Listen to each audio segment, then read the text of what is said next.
What's happening? Welcome again to a episode of A Letter To.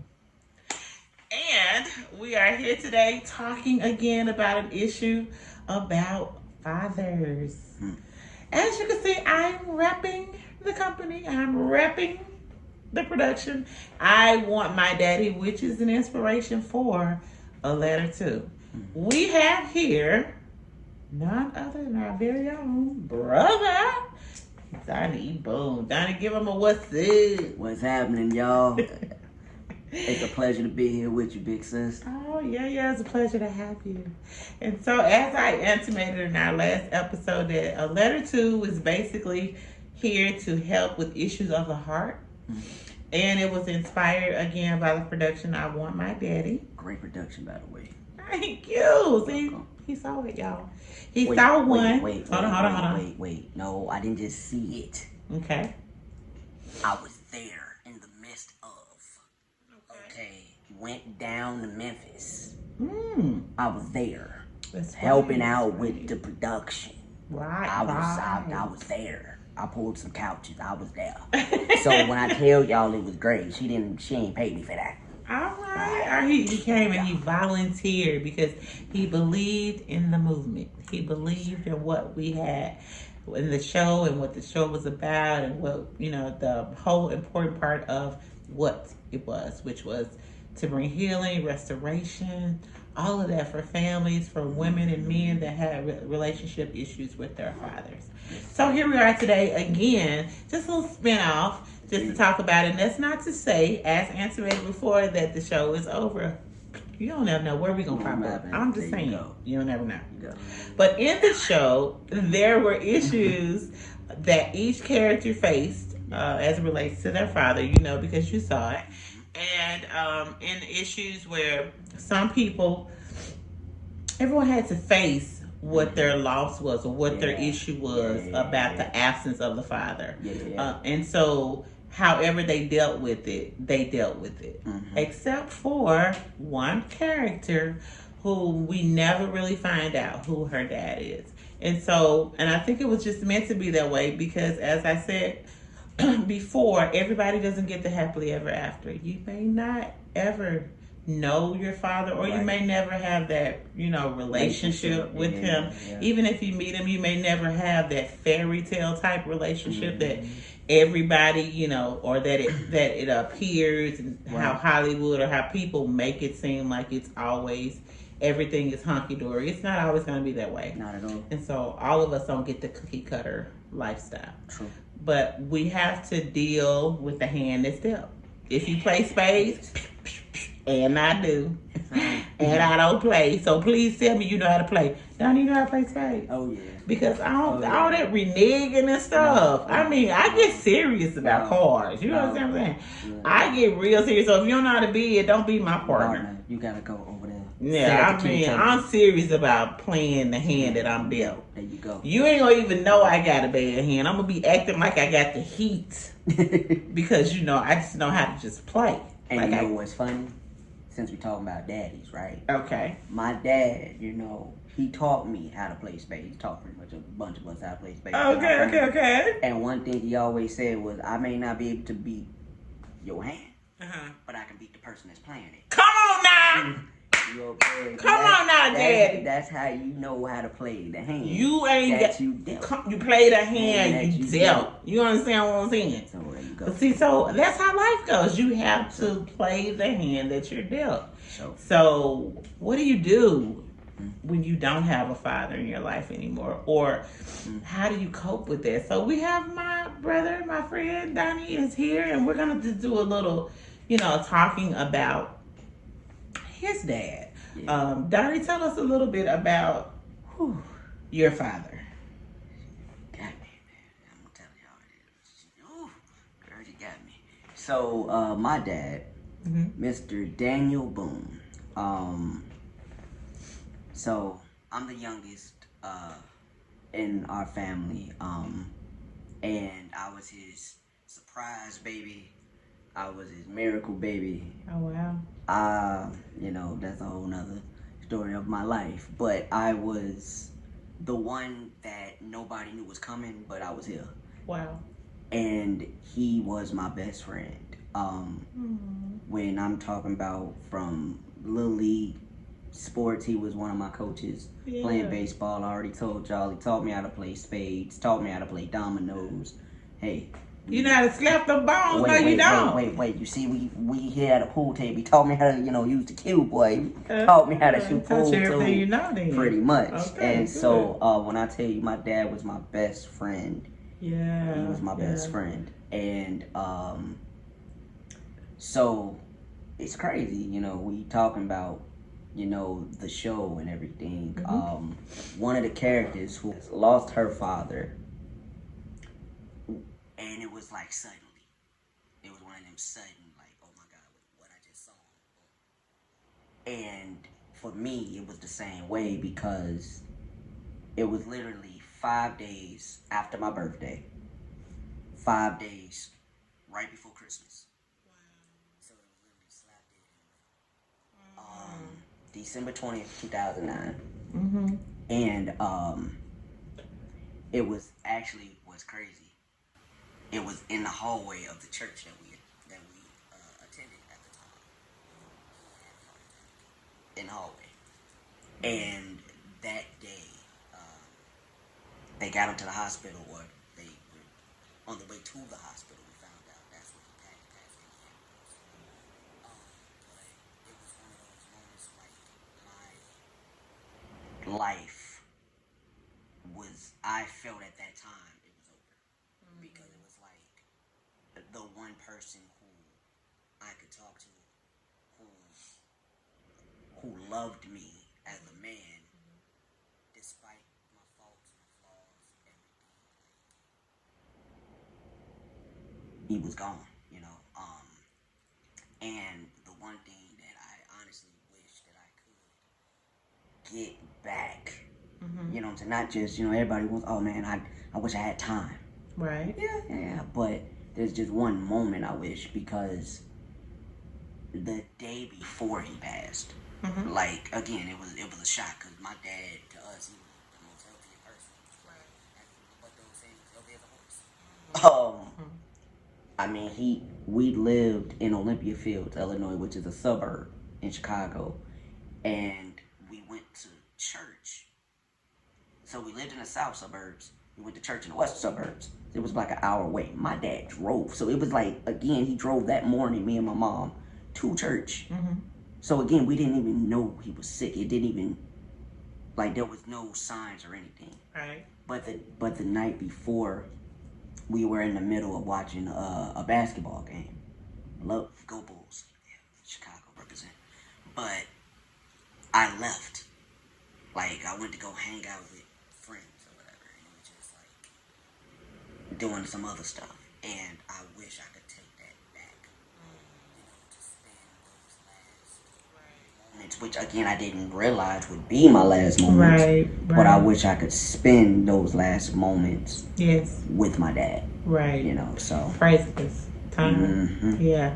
Yeah. So you were you and your dad were very close, and I'm sure because you said you wish you would have chosen to stay with him and finish watching the game. So there were, of course, you have some regrets, and that's with anything. Yeah.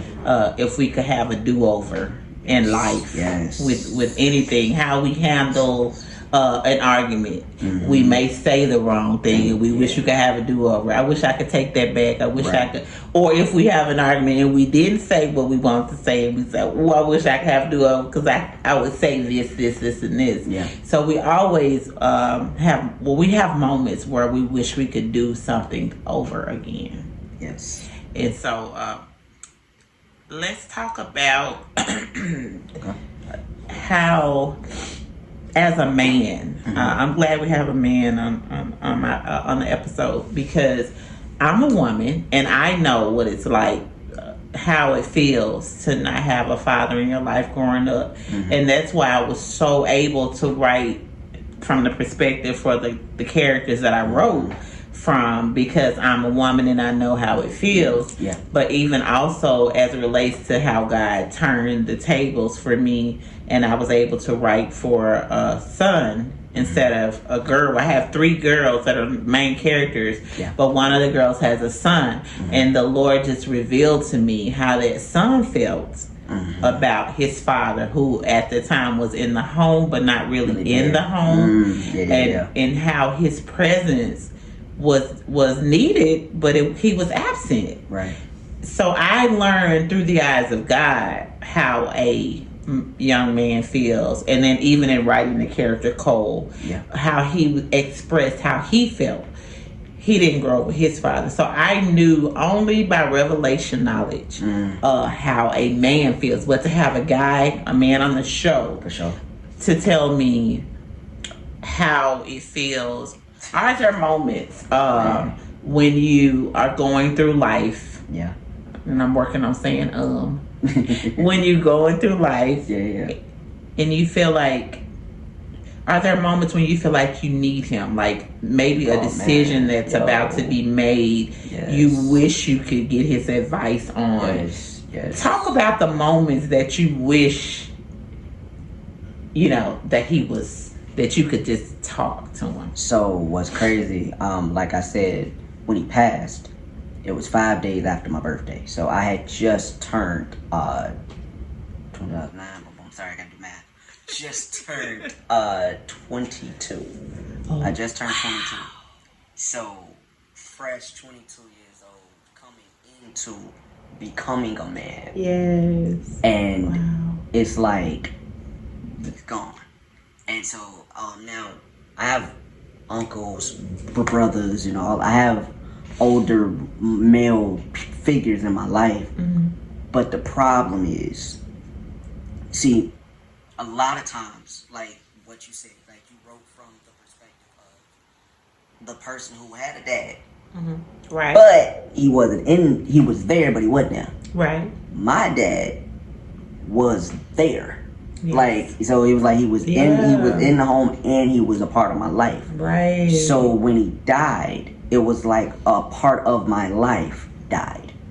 And so, when you, again, fresh 22, so trying to learn, driving, learning relationships and different things of that nature that a father would help his son with. I had to learn from the streets, from certain male people who I called friends. Like I said, I had brothers and all of them, but the thing was, my brothers are grown. You know what I'm saying? Older, married, living their own life. And it's like, I couldn't just call them on the phone and just, talk 24/7 with them. So I gleaned to who I could. Right. And not all of them was positive, to be real. But that's the thing, is like, the thing about my dad, and especially when it comes to black men, the stereotype is black fathers aren't in the home. Come on. My father was different. Now, was he perfect? No. Because he had his mistakes in life. But it's like by the time he got to me, as his youngest, he learned a lot. Right. He grew in his relationship with God, and he was a strong, faithful. And when I mean faithful, not that he cheated on my mom, but it was like faithful to what he knew God wanted him to do. Right. So it was like, you know how they say, the talk. When I was in high school, this is how my dad, I knew, was strong in the word. He said, boy, come on, we're going to open up the Bible. Everybody does the burden. My dad opened up the Bible to teach me a lot. He took me to the Song of Solomon, like all of that, where people try to, stay away. But that was how he was in my life. He broke the stereotypical mold. Yes. And so when that person is not there, come on, talk about it's this space of, it's just a big hole. It's a gap. Nobody, like everybody said, well, and they told this to my mom. And I felt it too. they would tell my mom, at least you still got God. Mm-hmm. She's like, I always had God. I've always had Jesus. Yeah. But at the time, I had Jesus and my husband. I ain't got my husband. So at the scene, I felt the same way. Like, I've always had God in my life, and I've always had both my parents. See, a lot of black me say, oh, I got God, I got my mama. I had God, my mama, and my daddy. And so many people can't say that. So it's like, and I know I'm different. Yes. But, whew, yeah. Yeah. Many people can't say that they were raised by both mother and father. Mm-hmm. And so we have a man who was raised by his dad. And at the tender age of 22, he lost his father, who was a pinnacle in his life. He was a monument. Let's say that. He was a monument in his life, and he was a present father in the home and in his life. And so, of course, this show is, or this podcast is not to bash men at all.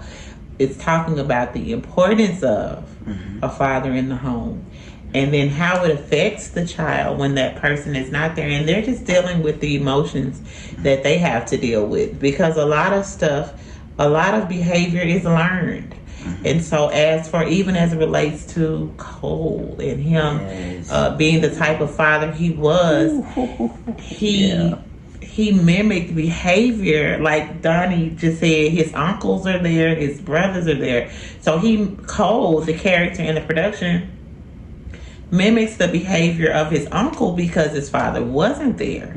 So sometimes the father may not be there, but there may be some type of male role model. Even in being a role model, you have to be careful. Even for women, if we're being a role model, I'm an aunt. I don't have children. So, but I still have to be careful how I model myself in front of them, because I'm the example that they know, because now they don't have their mom. Right. But even before their mom passed away, I've always been a role model because I know somebody's watching me. Yeah. So even in that case where the dad is not there and there is some type of male figure, there is some type of leadership that needs to be in a home when there is no male presence. So you're 22. He did not teach you how to drive. Well, no. He taught you how to drive. Right. He taught you how to drive. So you're at the you just passed 21. So you're a man now, and everything that he has taught you, that you thought he was going to get to see you implement the things that were taught. Suddenly, he's snatched away from you, and then you have to, it's almost like a kid learning to walk. Yeah. Without the help of or the assistance of the parent. I know for me, for losing my dad, Bishop Bayman, thank God my biological father is still alive, but Bishop Bayman, he has so much wisdom, and he always knew what to say to me because I was just a different child. Just unique. Very gifted, thank God for that. But he always knew how to speak to that side of me that I wasn't so confident about, And so he had a way, and there are times when I wish I could pick up the phone and call heaven and say, hey. Come on. I think one time I dreamed that we were on the phone and someone called me, and I clicked over and I lost the connection. I woke up from that dream crying. Because I was so glad that he called me from heaven. And so I know that there has to be times where you wish you could call him. I mean, because you just made a big move from Chicago to Texas, and so life is different for you now. And so I'm sure that there are times when you just want to get on the phone, and I mean, you're a man, but that doesn't mean you don't have moments where you discouraged, or you're feeling a certain way, and you don't need him to lift you up. So in moments like that. So let me say this. So since you bring that out, so the one thing, again, talking about the why fathers are important. So with me, being a person of short stature, my father was one of those people who, you talk about lifts you up. It was like, yo, you my son. I'm about to push you. You boom boom boom. Like he was my cheerleader. He was, like I said, he was my baseball coach. So you see this little dude on the team, but he's there helping me to be the best, and he ain't there no more. Again, shout out to my single moms and who are raising sons, but it's not easy for a woman to teach a boy how to be a man. He said that in the play. I just want a little plug. It is. A little plug. It is. Okay, I'm sorry. Keep talking. But it's the thing about when you have a man, and not just, and I have to be real with this too, because it's one thing for a man to be there, but just because you're a certain age and height don't make you a man. Come on. So the thing is with my father, the way he was a man, because one, when I did make mistakes, he didn't berate me. He did discipline me, but it was out of love. Yes. And so I knew that if I made a mistake, I could talk to him. I'll be real with this one thing. I made a big mistake real quick, and I was scared to call my dad. But it was funny because about 10 o'clock every day, he would call my mom from work and just check in and say how things was doing, like clockwork. And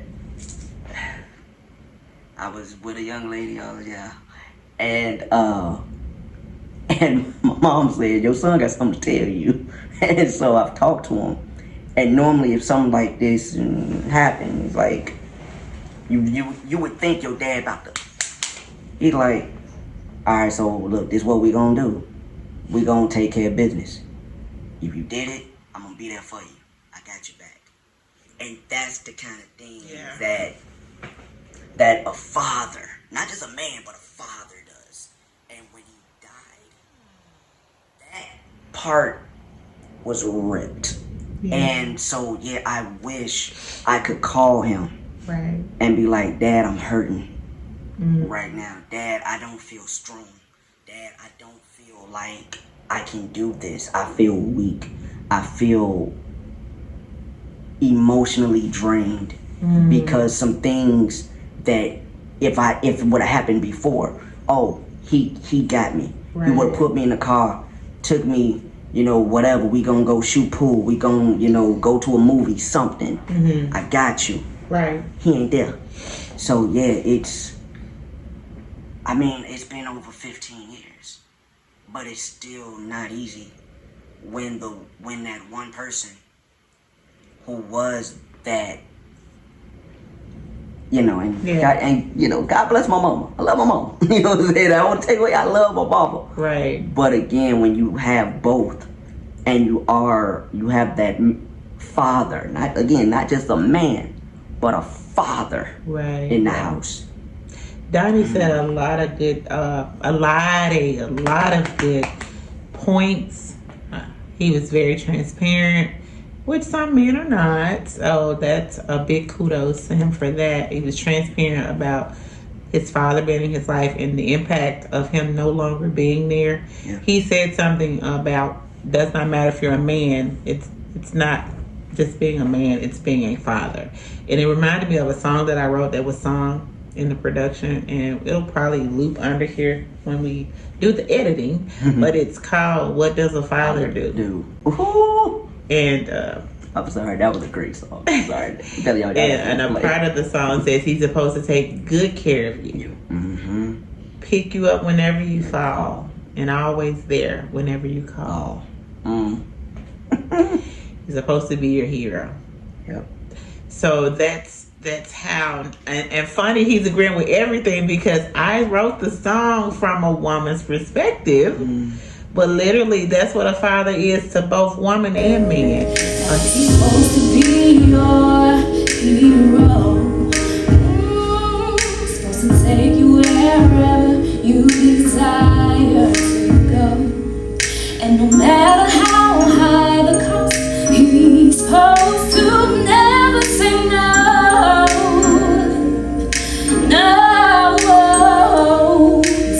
Tell you how beautiful you are, and tell you to wish on the shining star. He always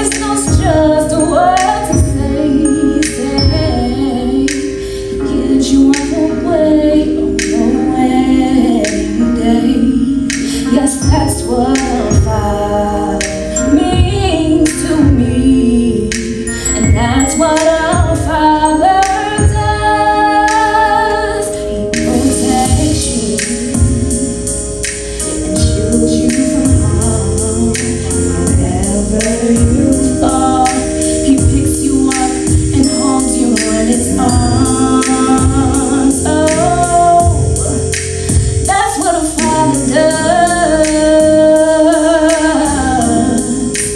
That's what a father does. Always there whenever you call. They're always there. And when things go wrong, she wish she could call her dad. If you get a flat tire, if you don't know how to fix something in the house, who can you call? Yeah. You know, that person that would always be there and always tell you what, even if they're not in the same city, tell you what to do or how to get it done. So yeah, of course, it's Miss. And so we are at that portion where we're coming to an end, and Donnie did not get a chance to write his letter, so he is going to speak his letter. So there's a little child in each and every one of us. And so there are times when that little child hurts and needs to speak, needs to be heard. And so because you didn't get a chance to write your letter, what is it that you would want to say to your dad if you got a chance to because your dad passed away. In the case where someone never meets their dad, that's a whole nother episode, guys. But your dad passed away, and you didn't get to, I'm sure I didn't ask, but you didn't get a chance to talk to him because he suddenly had a heart attack at church. So if you could go back in time, speak to the camera and tell your daddy what you want to say. I'm sorry for not being there the night before.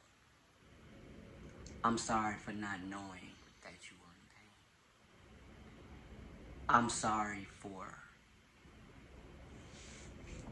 being a part of whatever pain you had because of the mistakes that I made.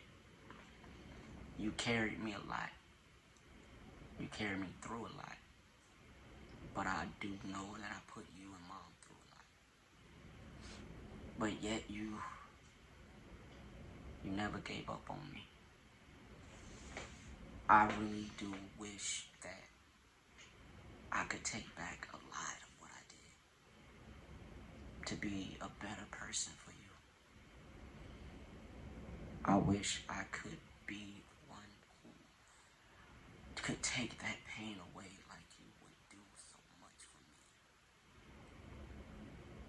When I saw you gasping for breath, I wanted to tell you it would be okay. Like when I broke my arm and thought my baseball season was over. You were still there for me and told me I was gonna be okay. I couldn't do that for you. So, I wish that you could see me and that I could see you and all the pain that I have in my life right now. That a big hug from you could take it all away. Your hugs got me through high school. Your hugs got me through, like I said, when I broke my arm playing ball and just feeling like I was not worth. You gave me the strength to be. I just wish I could give you a hug again because I need it. So, this is my letter to you. This is my heart for you. That I miss you. I love you.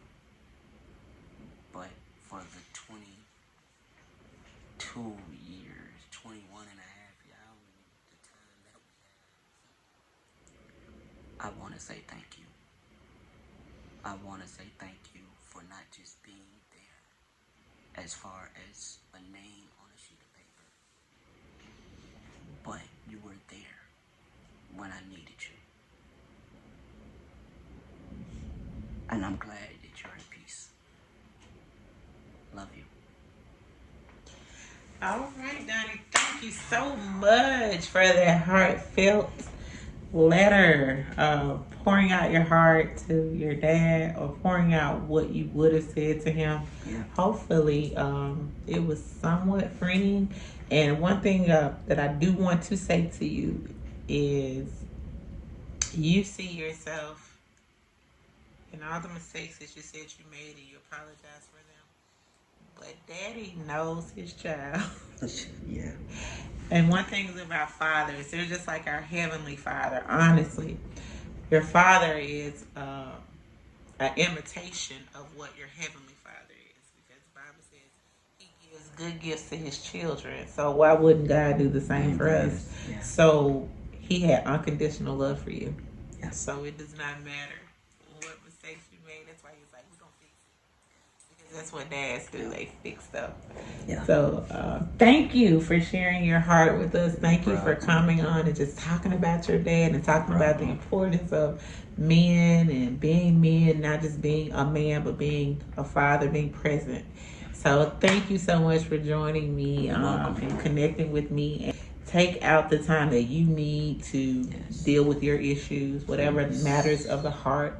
These are matters of the heart that we're dealing with, because God wants us whole. He wants us healed, and He wants us whole. Amen. So again, thank you for watching, and we hope to catch you on the next episode of A Letter To.